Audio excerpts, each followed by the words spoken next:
The Holy Gospel according to John, the 2nd chapter. Glory to you, O Lord. The Passover of the Jews was near, and Jesus went up to Jerusalem. In the temple he found people selling cattle, sheep, and doves, and the money changers seated at their tables.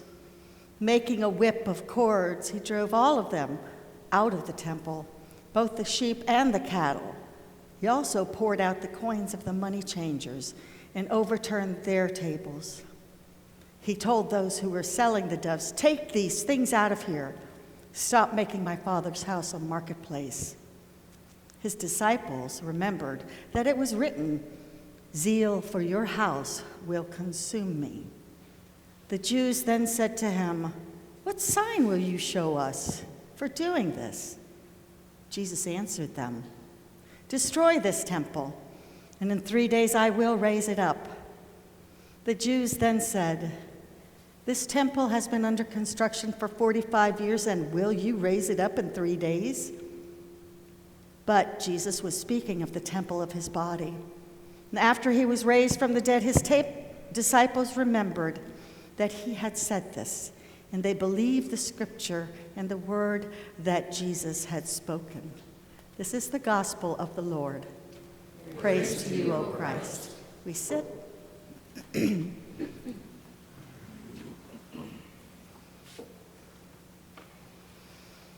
The theme that has been chosen for this Lenten season is an odd one, isn't it? An odd one for Lent. Joy! I mean, we remember Lent is that time that we return to the Lord and hope he is gracious and merciful. It begins with ashes on our forehead, reminding us that from dust you come and to dust you shall return, etc., etc., etc.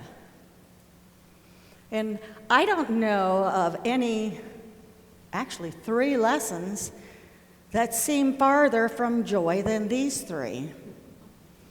In fact, when I looked at them, I thought, how on earth am I supposed to put this together into something even close to joy? And not only that, liberating joy. We have first Exodus, and Moses has come down, and they are reading the words of what? The 10 Commandments. Raise your hand, you love the 10 Commandments. Woo! Oh, they do? Oh, good. Raise your hand, you keep them all. Me neither.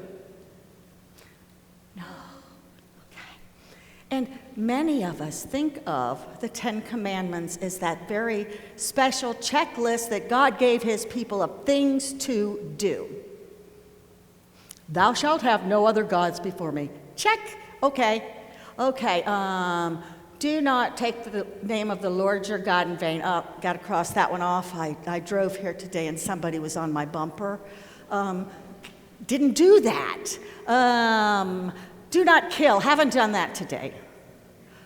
We can go on and on. We think of it as a checklist, as something that is constraining, something that keeps us from doing stuff that maybe we like to do, because maybe I like to cuss at people in my car. I don't, really. But the bottom line is, that's how we look at the 10 Commandments. And then when we look at today's gospel, we see Jesus, and he's coming into the temple. Now, mind you, this is the first of 3 times that Jesus enters Jerusalem before he goes to the cross. This is the first one. And he comes into Jerusalem, and he has been to the wedding at Cana, where he's made water into wine. And this is the Jesus we know and love, and he's sweet and loving. And not only that, he can take water and make it wine. And that's always good. But then we have a whole different Jesus. We have an angry Jesus, a mad Jesus, and he's really mad. I mean, the only way I can describe it is if I took this. He took a cord after he went in there, and he made it into a whip, and he went around slinging it, knocking things over, declaring, "You have made my Father's house a marketplace. That's wrong, that's wrong, that's wrong." And then we hear Paul talking about the fact that the message of the cross is foolishness to the wise, and God will make wise the foolish and foolish the wise. And it's like, okay, so if I like Jesus, then I'm foolish, right? That's what it sounds like if we look at it that way. So where's the joy in that? I don't see the joy. I'm not happy yet. Where is it? Well, let's take a look at Exodus. But first, let you listen to a story I'd like to tell you. Because I had the meanest parents in the world. They were the meanest. I mean, they were awful. They were terrible. It was awful. My life was hard.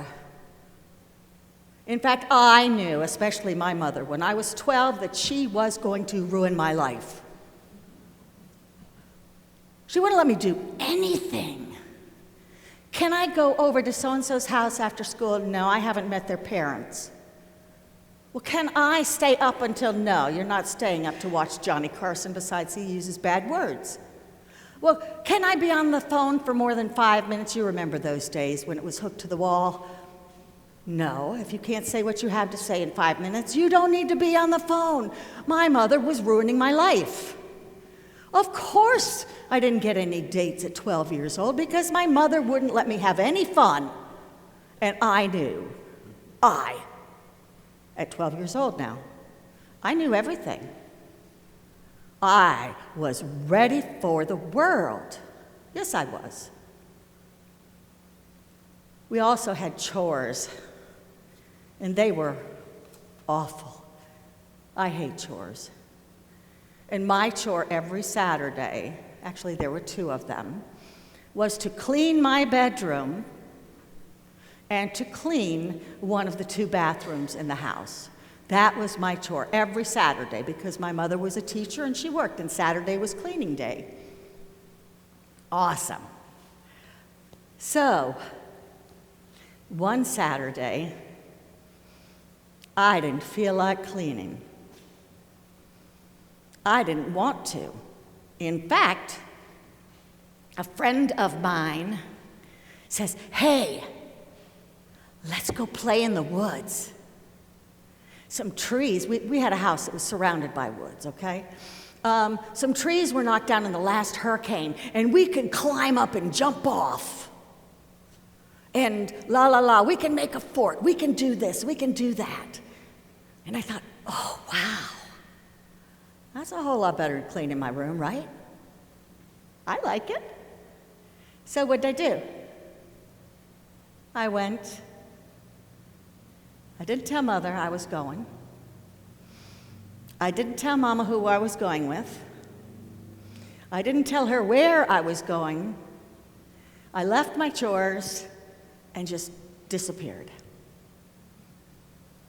And we had a great time. Oh my goodness. I mean, I came home later that afternoon. I was dirty, grubby, happy, sweaty. Wow, it was wonderful. And my mother came up and I thought, uh-oh. Uh-oh. And the first words out of her mouth were, she grabbed me and she says, "Oh, I'm so glad you're here. I'm so glad you're all right. I love you." And then, there's always an and then. And then she did something just absolutely humiliating. She says, "Since you're going to act like a child, go to your room and take a nap." Well, naturally, I did the eye roll and the exasperated and stomping down the hall and slammed the door, and I threw myself on the bed and I cried because of my parents that were ruining my life.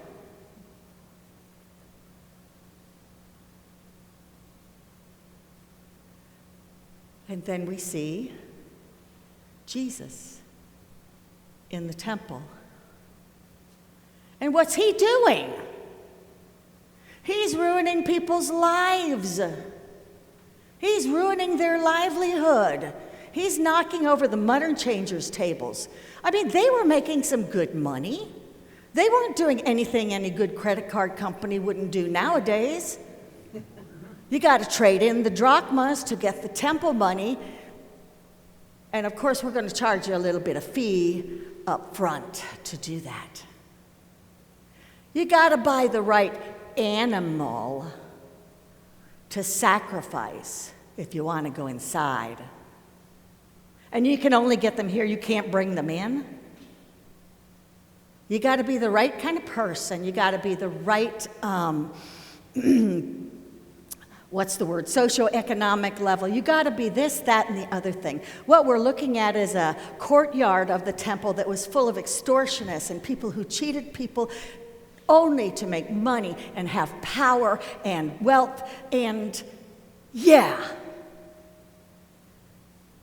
And so Jesus got mad. He got really mad.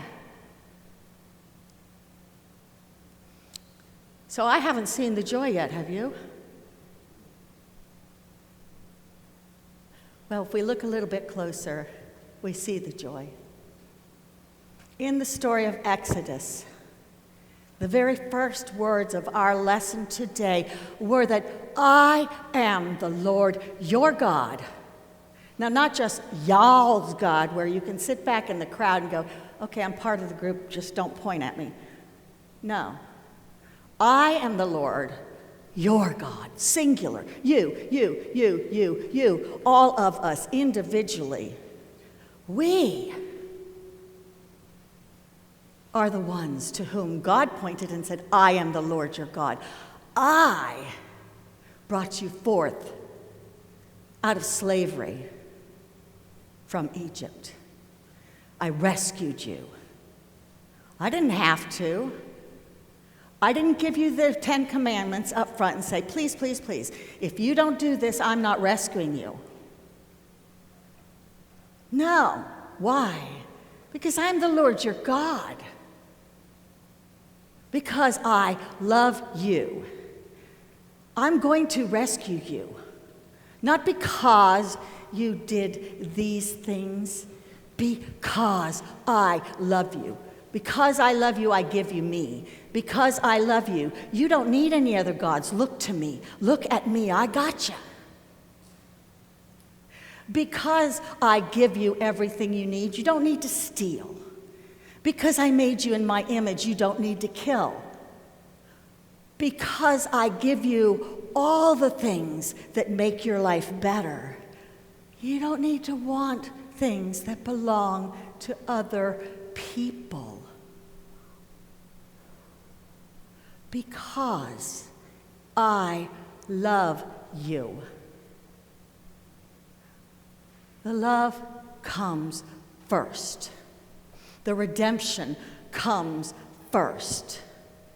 Just like my mother loved me enough to set these rules, her first instinct was to hug me home. But then there were consequences. And that's what we see Jesus doing. Destroying the gods that humankind put before themselves. Don't we often, and I'm including myself in this, don't we often say, I really love my car, but I want his car. We want a bigger house. And we look at someone else's and say, why them? That's not fair.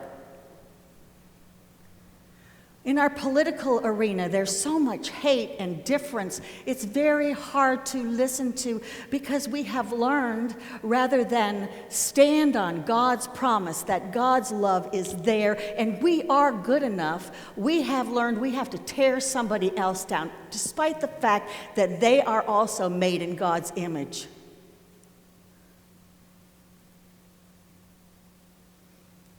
What Jesus was angry about was that the justice was missing. The equality was missing. The structure of the temple market caused, inequality, injustice. It was demeaning and it was degrading for those that had less and were poor or different. And so he destroyed it. And when he comes back to Jerusalem 2 times later, he's going to go to the cross, and he's going to destroy those things forever, because first comes love. Now, when I woke up from my nap, of course, I had cried myself to sleep. I was very surprised, and of course, you sleep on it, you kind of go, oh man, I messed up, I'm a mess. And I was really upset with myself. And I smelled cookies baking. The cookies and that smell, it told me that my mother's love at the beginning, that set these rules for me to keep me safe, to make me whole, to give me everything I need, even though I had broke them, my mother's love was still there at the end. She liberated me from having to worry about that, because I could always use my mother as an excuse, and I could always look to her. And that's where the joy is in these lessons today. That's what liberates us. It's God's love. It's God's love from the beginning of time to the end of time. It's God's love in the middle. It's God's love on the cross. It's God's love at creation. God begins by giving us all that we need, by making us in his own image. And then saying, here, I'll give you these rules or words. This shows you what it looks like. Live in my image. Show the world my love. Show the world the justice and wholeness and peace and caring that I have for you. It begins with love, and it ends with love. And it might even smell like cookies. There's our joy. There's our liberation. Amen.